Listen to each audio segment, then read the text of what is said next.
Why did these American soldiers' wounds glow in the dark?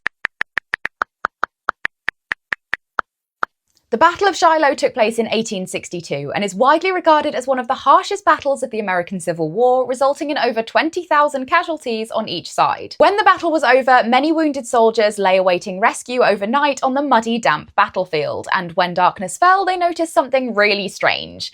Their wounds started to glow a strange blue-green in the dark. Doctors treating the wounded also noticed that those whose wounds glowed in the dark had less chance of them becoming infected and a higher chance of survival, leading to the phenomenon of the glowing wounds becoming known as Angel's Glow. For over 100 years, no one knew what could have caused this, until in 2001, a high school boy working on a school science project with his microbiologist mum decided to set about figuring out which bioluminescent bacteria might have been present on the battlefield in 1862, and why it might have caused these soldiers to have a higher chance of survival. The type of bacteria that they landed on is known as Photorhabdus luminescens, and you guessed it, it's bioluminescent. Normally, this bacteria lives inside worm-like parasitic creatures known as nematodes. Ordinarily, these nematodes use the bacteria to kill off a host larvae. They burrow inside and release it, killing the larvae and also any other bacteria that happens to be hanging around. These nematodes are likely to have been present in the muddy soil of the battlefield where the soldiers were awaiting rescue.